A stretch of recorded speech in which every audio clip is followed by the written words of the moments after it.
The first real AI war didn't start with robots on the battlefield. It started with a computer selecting targets faster than humans ever could. On February 28, 2026, the United States and Israel launched a major strike campaign against Iran. But behind the scenes, something more unsettling was happening. Algorithms were starting to set the pace of war. And here's where the story turns. On the surface, it looked like a familiar modern assault. Jets in the air, missiles in the sky, explosions across strategic targets. But behind the scenes, artificial intelligence was helping drive the tempo. The real engine wasn't just pilots or commanders anymore. It was software helping turn intelligence into strike options at a speed humans alone couldn't match. The US military relied heavily on an AI-powered targeting platform known as Project Maven, a system built around massive data fusion and machine learning analysis. Instead of analysts spending days sorting through satellite images, surveillance feeds, and intelligence reports, Maven processed those streams almost instantly.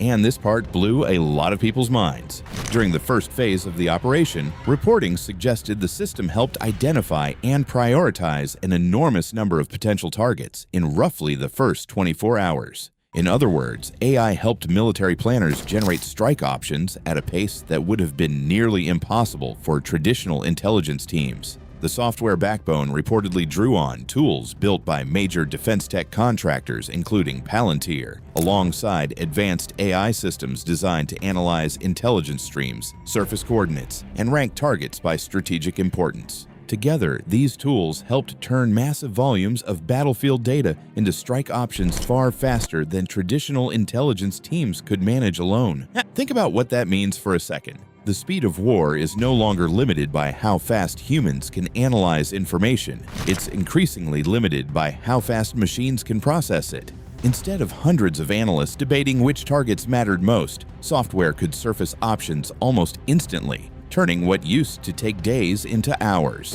And the scale of the strikes reflected that speed.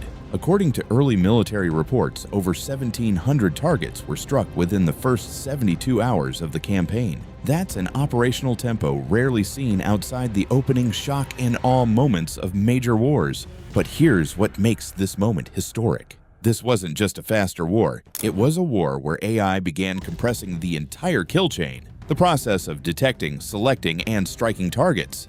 What once took days or weeks of analysis was starting to happen close to real time. And whether people realized it or not, the AI-assisted battlefield had already arrived. But this is where the story becomes more serious.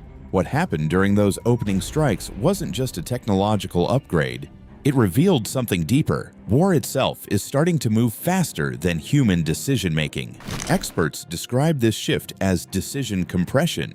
In traditional warfare, identifying a target, verifying it, approving the strike, and launching an attack could take hours, days, or sometimes even weeks. But AI systems analyzing huge streams of intelligence can now shrink that entire process dramatically. Some analysts say the targeting cycle is now happening almost quicker than the speed of thought.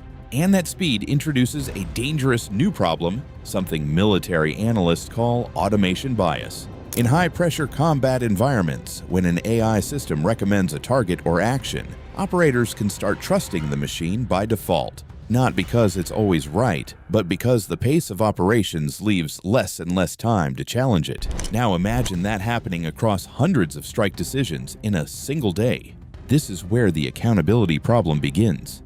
If an AI-assisted targeting system contributes to a mistake, the wrong building, a misidentified convoy, a civilian casualty, who carries responsibility? The operator? The commander? The company that built the system? Or a chain of decisions no one fully controls? That question is already causing alarm internationally. Antonio Guterres has warned that the rapid rise of artificial intelligence in warfare is deeply troubling and risks weakening meaningful human control over the use of force. The United States military has tried to address this risk with policy. Under United States Department of Defense Directive 3000.09, autonomous weapon systems must allow commanders to maintain appropriate levels of human judgment before lethal force is used. But even that safeguard has limits. The directive notably does not apply to autonomous cyber operations, leaving a major governance gap as AI-driven cyber warfare accelerates. Which leads to the bigger picture. AI isn't just improving weapons, it's reshaping how military power itself works, turning warfare into a race of algorithms, data, and speed. And once that race starts, every major power feels pressure to keep up. But this is where the story gets much bigger. Maven isn't the whole story, it's just the center of a rapidly expanding military ecosystem. And once you look closer, modern warfare starts to look less like a single weapon system and more like a stack of AI layers operating at once. Let's start with the targeting layer. The Pentagon's Project Maven has quietly become the military's flagship artificial intelligence program. The system pulls in enormous amounts of battlefield data, satellite imagery, drone footage, geolocation data, radar signals, and even communications metadata, and feeds it through machine learning models that can flag potential military targets. Instead of analysts manually reviewing thousands of surveillance images, Maven scans those feeds automatically and highlights objects or locations that could represent threats. In simple terms, the AI becomes a massive data fusion engine, turning scattered intelligence into actionable targets. But targeting software is only one layer of this new battlefield. The second layer is drone warfare. During the campaign, the United States reportedly deployed low-cost one-way attack drones designed for what military planners call affordable mass.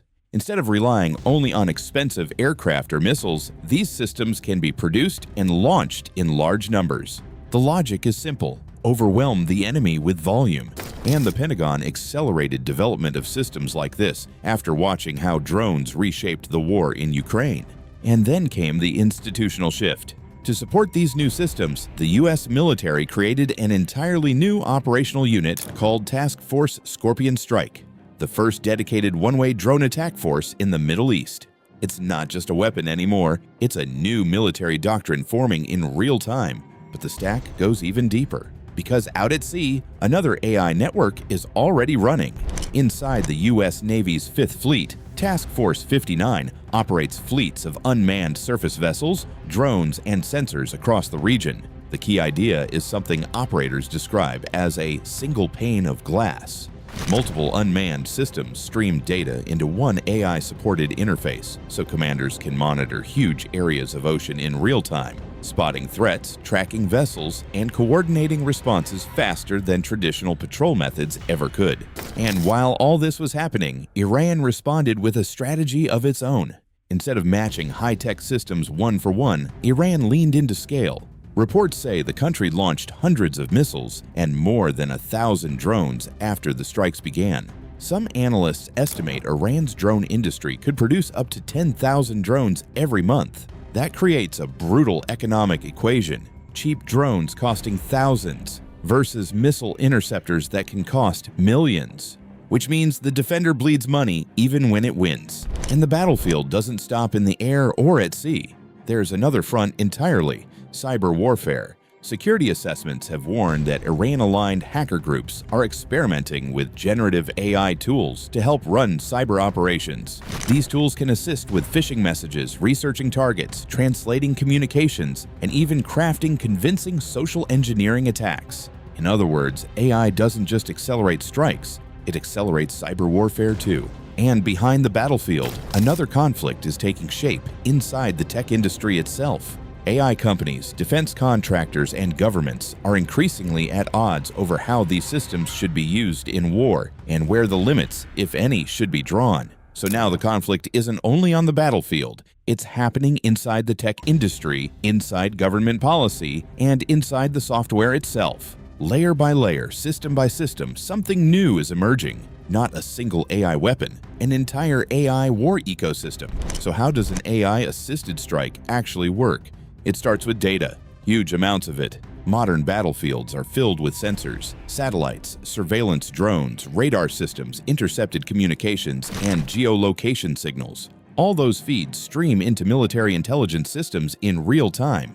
That's where AI platforms like Project Maven come in. Maven's job is to fuse that data together. Instead of analysts manually reviewing endless footage, machine learning models scan the images and signals looking for patterns. Tanks, missile launchers, unusual movements, or newly built infrastructure. The system then highlights potential points of interest. Targets appear on the interface, often marked visually, so analysts can review them quickly. From there, the process follows a simplified chain: sensor data to intelligence feeds, to data fusion, to pattern detection, to ranked targets. But the final step still matters. A human commander reviews the recommendations and decides whether to approve the strike. In theory, the AI suggests humans still pull the trigger. But AI doesn't just help choose targets, it also helps defend against them. Take modern missile defense systems. Networks like Iron Dome rely heavily on advanced algorithms to analyze radar signals, track incoming rockets, and calculate interception paths within seconds. The system decides which threats must be intercepted immediately and which ones can safely fall into empty areas. That's crucial during saturation attacks, when dozens or even hundreds of projectiles arrive at once. Drone warfare operates across three main levels of autonomy. First, pre-programmed drones, which follow navigation routes and strike coordinates already loaded into the system. Second, human-controlled drones, where operators guide the aircraft remotely and confirm targets before weapons are released. And third, software-coordinated groups, where multiple drones can be managed through control software, creating swarm-like effects that overwhelm defenses through sheer numbers. Even without fully autonomous swarms, the effect can feel similar: machines coordinating faster than human reaction time. This didn't appear overnight. AI warfare emerged in stages over more than 2 decades. After the 2001 invasion of Afghanistan, drone surveillance and remote strikes became normal tools of modern war. Over time, those operations generated enormous volumes of intelligence data. By 2017, the U.S. Department of Defense launched Project Maven to apply machine learning to that data, especially analyzing drone video and satellite imagery automatically. Then came a major turning point in 2018, when technology companies faced internal protests over their involvement in military AI programs, exposing the growing ethical debate around algorithmic warfare. By 2021, the U.S. Navy launched Task Force 59, experimenting with AI-powered maritime surveillance using unmanned systems. Between 2023 and 2024, reports of AI-assisted targeting during the Gaza conflict sparked global controversy. By 2025, dedicated one-way drone units began appearing in military structures. And by 2026, AI-assisted strike campaigns had moved from theory into reality. War has always evolved with technology. Gunpowder changed it, air power changed it, nuclear weapons changed it, and now algorithms may be changing it again. For the first time, software is starting to shape battlefield decisions in real time. Some analysts already call this the first AI war. What do you think? Progress or the start of something far more dangerous? Let me know below, and don't forget to subscribe.